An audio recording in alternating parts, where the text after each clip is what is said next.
Agora na Band News FM, Seus Filhos, com Roseli Saião e Thaís Dias.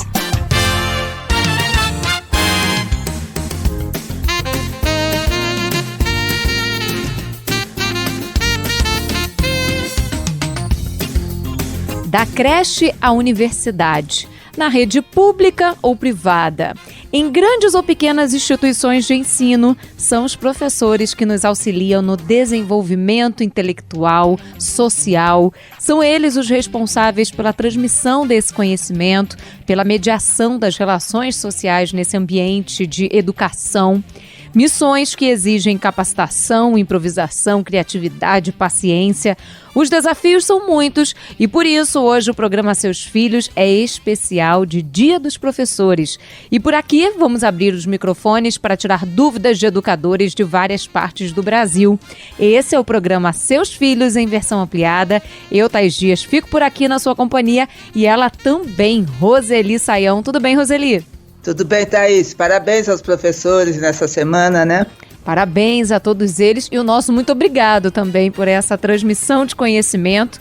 E a gente vai começar exatamente falando da relação entre os professores e os alunos. Eu também quero falar. Abrindo este programa especial conosco, a professora Patrícia Gonçalves.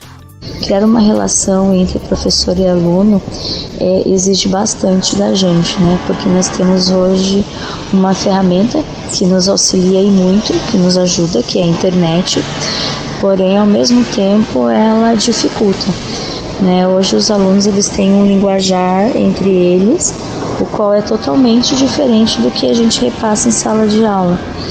Então, para poder trazer o aluno para criar essa relação entre professor e aluno, às vezes temos que tomar algumas nos posicionar às vezes de algumas formas, né, para que eles possam entender falando do jeito deles. Mas como a gente pode melhorar isso?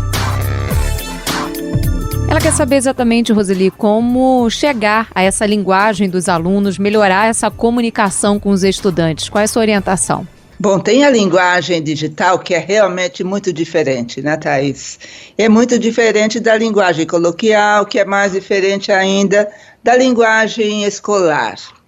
A professora não precisa conversar com eles na linguagem deles. Ela precisa entendê-los. Isso é crucial, né? Não importa o tipo de linguagem que eles falem, a gente precisa entender. Porque só entendendo o que eles falam, a gente vai poder ter uma boa relação, porque depende da comunicação, né, do professor com os alunos. Mas é importante também os professores saberem que os alunos precisam aprender os vários tipos de linguagem. Então, quando um deles fala numa linguagem muito cifrada, da internet, a gente pede para ele escrever ou falar a mesma frase na linguagem da rua e depois na linguagem da escola. É assim que a gente enriquece o acervo, né, linguístico dos alunos todos, sem preconceito, apenas qualificando em que local é melhor usar qual tipo de linguagem. Pronto, falei. De Brasília, agora conosco a professora Verônica Biano. Como eu consigo aprimorar a minha comunicação para atender às necessidades emocionais e sociais dos estudantes? Repasso para você essa pergunta, Roseli. A gente falou agora há pouco dessa tentativa, né, de criar um laço mais próximo, uma comunicação mais direta e, pelo visto, é uma dúvida muito comum. É comum, principalmente, Thaís, porque nós vivemos um momento na nossa sociedade com uma comunicação muito difícil, né? Em todos os setores. Na escola não seria diferente. Então, não é apenas a linguagem que atrapalha a comunicação entre o professor e seus alunos, mas é também a posição que cada um deles ocupa, os conflitos que acontecem entre eles e que são inevitáveis. Então, talvez os professores pudessem pensar um pouco mais ou estudar um pouco a comunicação não violenta. Isso pode ajudar bastante em sala de aula. E sempre é bom um diálogo amoroso, né? Muitos alunos chegam na escola já carregados de problemas que vêm de casa. Então é bom encontrar um lugar acolhedor para que ele possa aprender melhor. Que sufoco! De Vitória, a Esther de Freitas, que é professora do ensino fundamental. Quando estão fora da escola, algumas crianças fazem uso de telas por horas. E quando chegam na escola, elas apresentam dificuldade de concentração. E eu gostaria de saber como pensar uma rotina que contribua para a concentração, autonomia e desenvolvimento dos alunos enquanto sujeitos.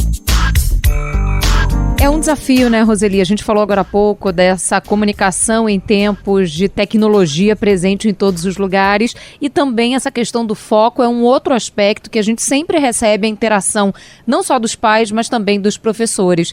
E aí eu queria essa orientação, como criar, né, essa rotina para manter o foco.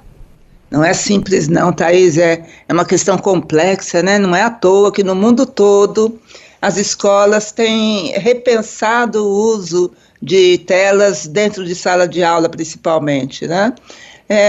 A tela, Thaís, é uma coisa interessante porque ela promove uma atenção muito fragmentada, porque é um pouquinho ali, um pouquinho aqui, um pouquinho lá em cima, embaixo, e daí já corre, e isso na aprendizagem complica bastante, é um empecilho mesmo.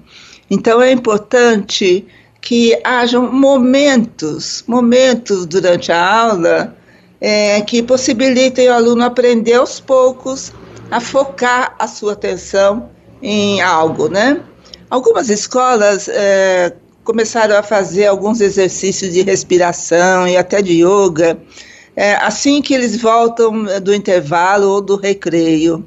Isso ajuda bastante. Aí cada professor, como cada classe é diferente, aliás, cada aluno é diferente um do outro, o professor precisa procurar quais são as estratégias que podem ajudá-lo nisso. Agora, é bom saber que isso a gente não vai conseguir tão já, porque as telas continuam nas mãos deles por muito tempo.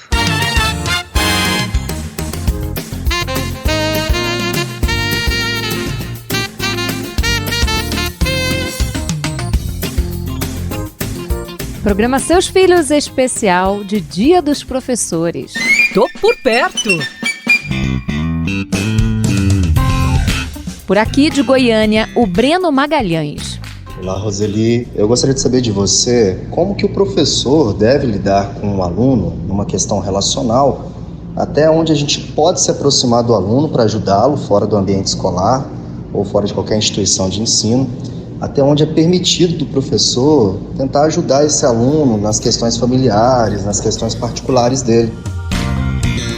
Roseli, uma coisa que a gente conversa muito por aqui, que a gente percebe através da interação das famílias, dos professores, dos alunos, é a dificuldade de entender limites, né? De saber onde começa a atuação de um, onde passa a atuação do outro. E eu queria que você falasse um pouquinho também sobre isso. Você sabe que nós passamos algumas décadas, né, tirando muita autoridade dos professores e passando para especialistas. E agora eles estão retomando, mas às vezes retomando aquilo que eles não deveriam. Ajudar o aluno nas suas questões familiares ou pessoais, por exemplo, é bem complicado. Problema familiar todo mundo tem, nem sempre uma criança conta com a ajuda de um adulto, mas para o professor isso é complexo porque ele pode ouvir só, né? O que ele pode fazer em termos profissionais. No curso preparatório para docente não há nada a esse respeito. Então é bom a gente respeitar esse limite. E uma dica, né, para os professores que acham que pode conversar com os alunos que enfrentam conflitos familiares. Conversar com o aluno sempre junto com a família, para que não aconteça nenhum problema ali atravessado. Então, sempre é bom manter, né, o relacionamento com o aluno junto com a família. Vamos navegar!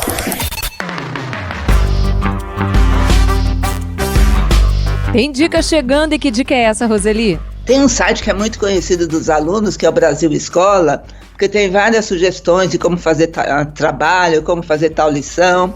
Mas nesse site mesmo há um canal do educador.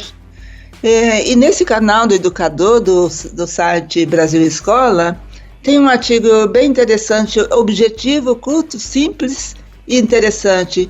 O título do artigo é Relacionamento Professor e Aluno, e o endereço do site é educador.brasilescola.uol.com.br. Repete pra gente então, Roseli. O artigo Relacionamento Professor-Aluno e o site educador.brasilescola.uol.com.br.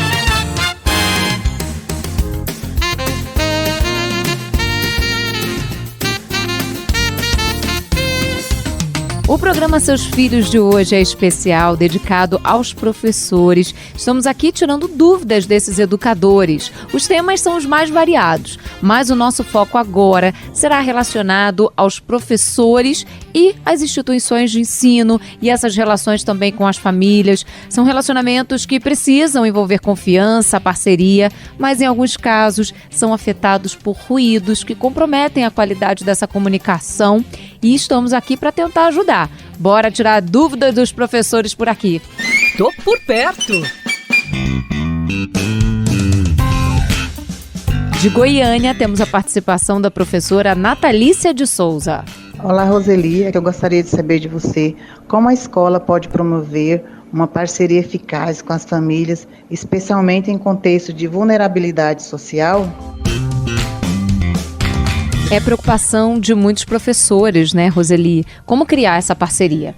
Bom, a primeira coisa que eu digo é que no Dia dos Professores a gente percebe quantos desafios eles enfrentam, né? Não são poucos, não. Essa questão da relação da escola com a família é bem complexa.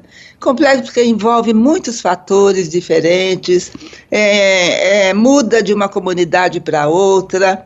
Então, é importante, primeiramente, que a escola tenha uma postura da instituição, que não seja cada professor ou cada diretor daquela escola, coordenador, a dar o rumo, o caminho, né, desse relacionamento. É preciso conversar a esse respeito na equipe toda e é preciso chegar a um consenso, pelo menos próximo, né, de todos, para que eles possam caminhar também no coletivo e não pessoalmente cada um deles. O primeiro passo é confiar na família, nas famílias dos seus alunos. É uma desconfiança muito grande, né, de que eles têm problemas. Sim, eles têm problemas, eles enfrentam batalhas diariamente, principalmente com os filhos e com o estudo dos filhos, mas a gente precisa também ter empatia com esses pais, né, que muitas vezes eles não sabem o que fazer. Então ter confiança e, olha, permitir que eles confiem na gente também. Agora uma dica, que essa dica vem de Paulo Freire e a gente não pode esquecer. Nosso aluno é aquela criança, é aquele adolescente. Né? Nós não podemos querer ensinar a família dos nossos alunos. Vamos ensinar os nossos alunos diretamente. Pronto, falei. Com a palavra, a professora Suane Alves. As famílias dos estudantes têm um bom relacionamento de empatia e respeito pelos professores? Às vezes sim, às vezes não, né, Roseli? Olha eu dando meu pitaco por aqui. Tem situações em que essa empatia é muito clara, é muito nítida, mas há casos em que é completamente diferente. Pitaco corretíssimo, é isso mesmo, né? Eu diria que há algumas instituições que conseguiram chegar nesse bom relacionamento, que as famílias têm orgulho, né, pelo fato do filho estar naquela escola, que as famílias têm um respeito máximo pelos professores, por todos os trabalhadores da instituição. Então é preciso um longo caminho, Thaís, um longo caminho, com muita luta, muita batalha, mas muita persistência, porque não é de hoje que esse relacionamento não é bom, né? Em geral, de modo geral.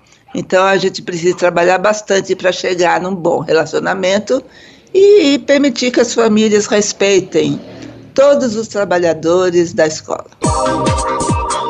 Eu também quero falar.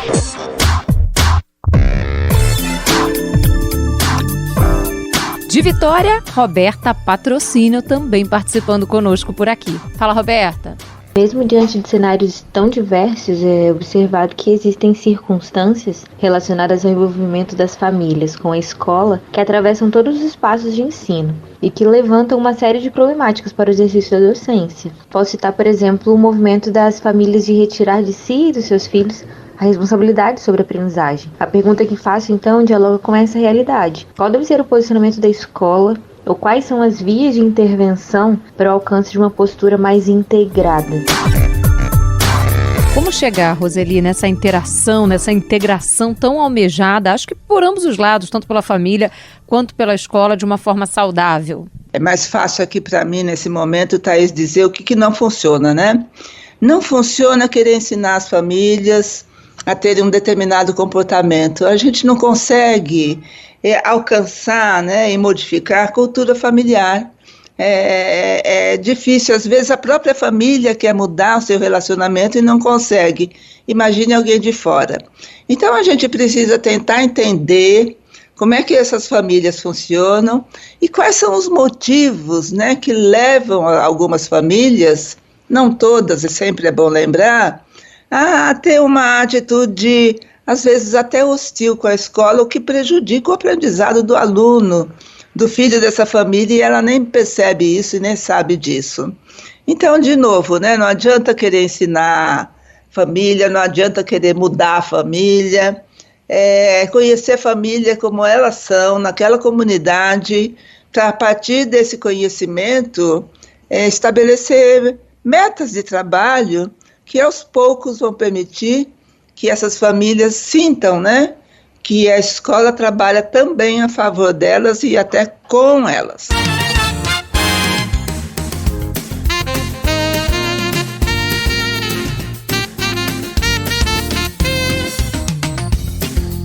Esse é o programa Seus Filhos especial, dedicado para trazer as dúvidas dos nossos ouvintes profissionais da educação.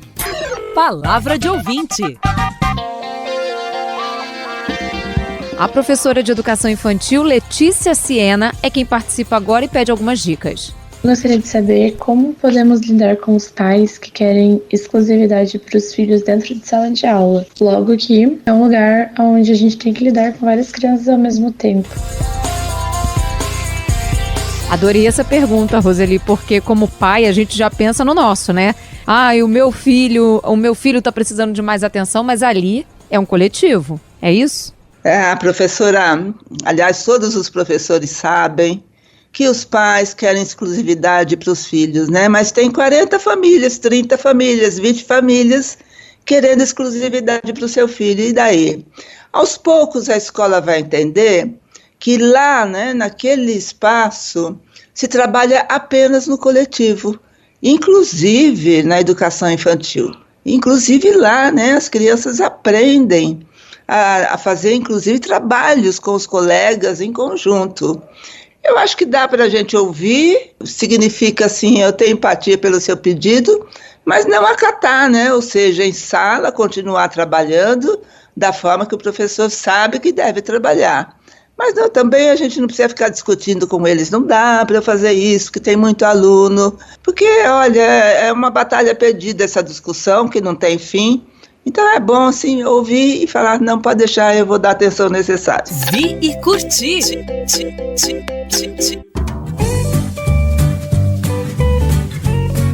E aí, Roseli, qual é a indicação que você traz agora pra gente de filme?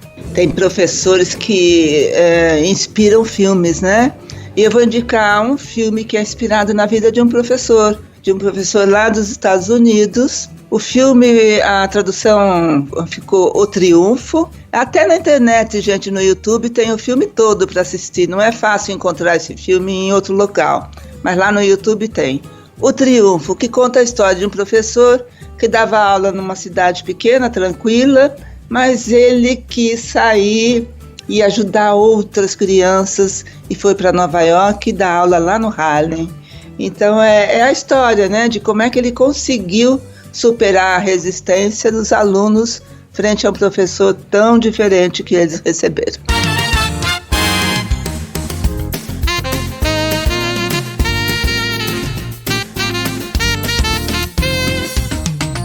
Hoje o programa Seus Filhos é dedicado para tirar dúvidas de professores de todo o Brasil. Lecionar é uma atividade dinâmica, em constante transformação, e é preciso estar conectado com o mundo o tempo todo. Por isso, vamos agora falar sobre os desafios contemporâneos dos educadores, entre eles a saúde mental. Vem com a gente! Eu também quero falar.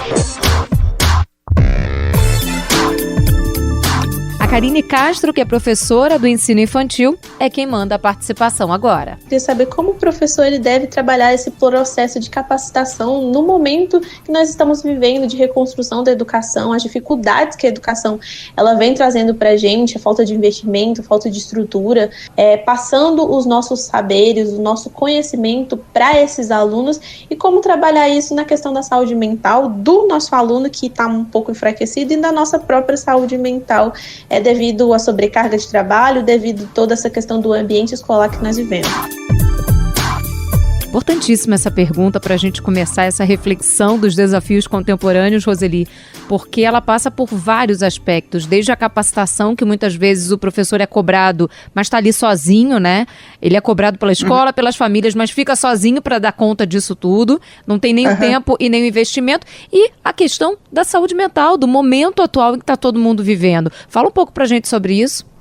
Os professores adoecem, e adoecem muito por conta do trabalho.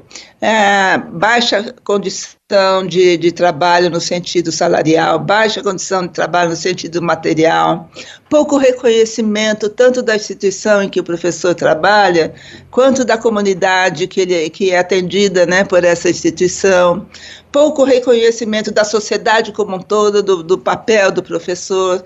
Olha, a gente tem muitos motivos para entender e para tentar mudar, tentar colaborar para que a saúde dos nossos professores melhore. Aliás, nos últimos levantamentos, Thaís, os transtornos mentais superam os problemas físicos. Veja que loucura. Isso acontece já desde antes da pandemia, mas durante a pandemia foi ficando mais claro que a gente pôde falar um pouco melhor e um pouco com mais facilidade da saúde mental da população em geral, dos alunos e dos professores. Agora eu diria para o professor que ele pode criar um ambiente favorável aos seus alunos, mas ele não pode ser responsável pela saúde mental dos alunos que ele tem. Minha voz.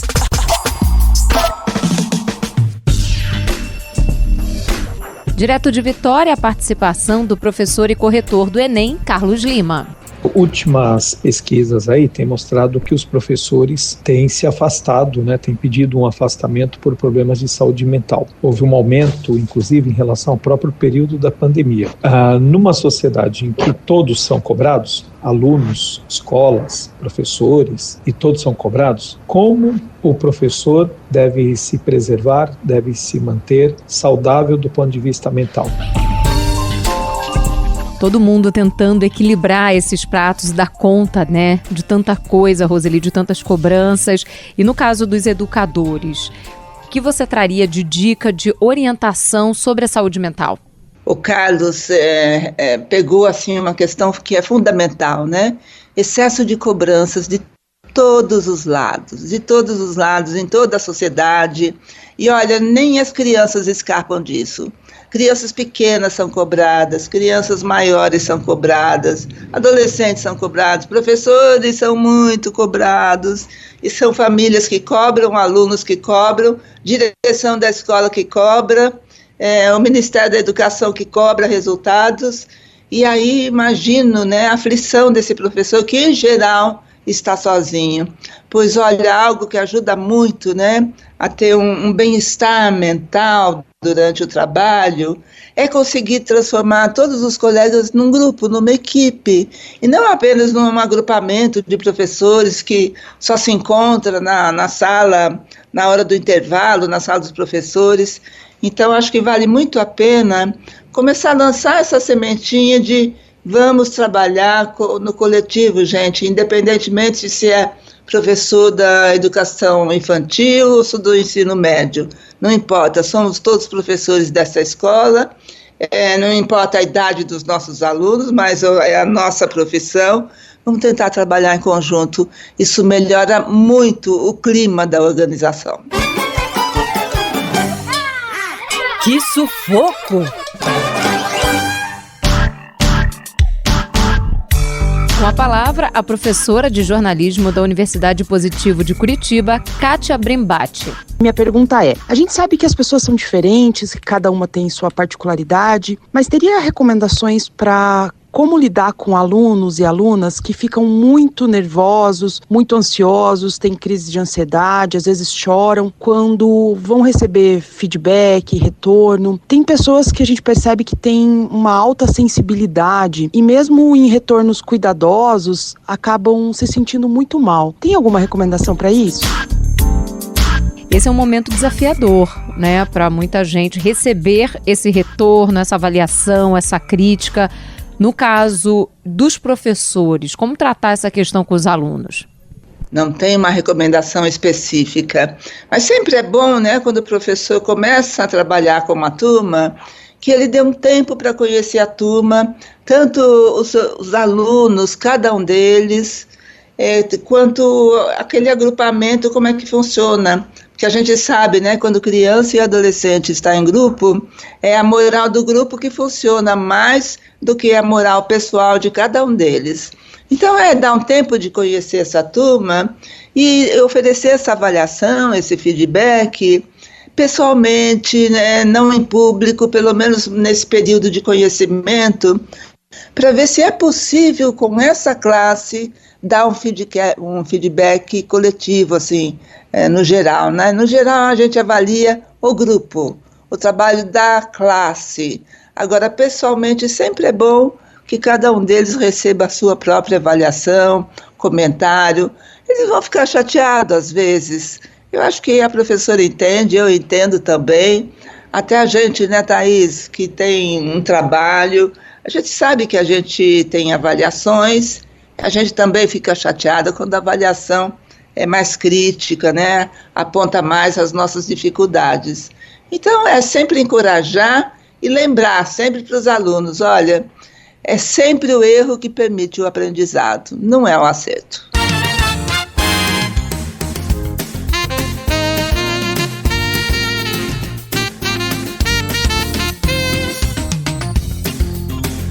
Programa Seus Filhos especial dedicado aos profissionais da educação.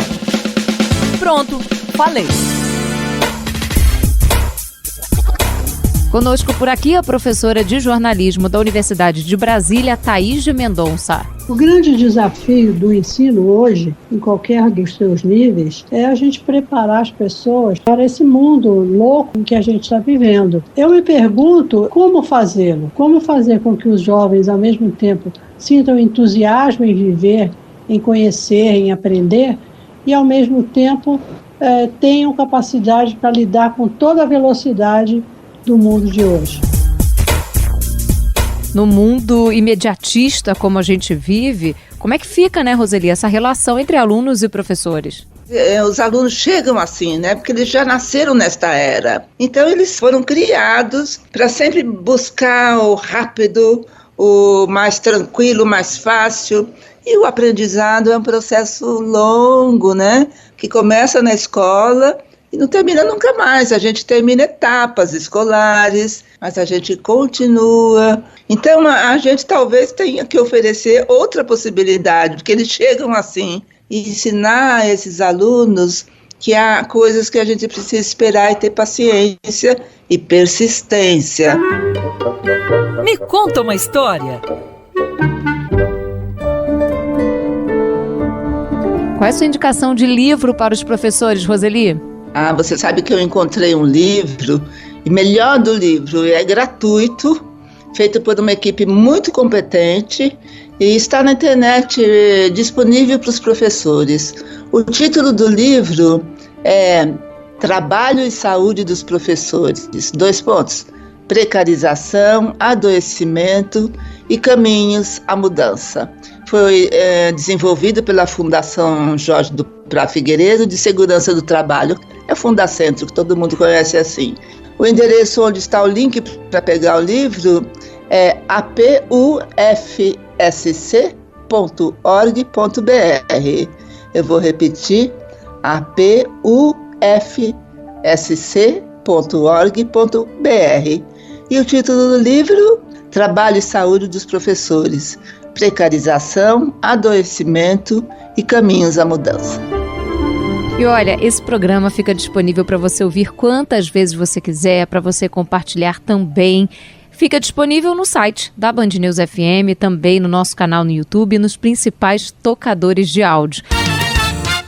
Agradeço muito a produção da Maria Cecília Dalal e a sonorização do Marcelo Cruz. E o meu beijo especial para minha companheira de todos os dias por aqui, Roseli Saião. Muito carinho especial para os nossos ouvintes professores e muito carinho a todos, né? Sempre. Reforço aqui um beijo especial para todos os educadores que nos acompanharam até aqui, agradecendo a companhia dos nossos ouvintes e continue ligado porque os seus filhos você só ouve aqui na Band News FM.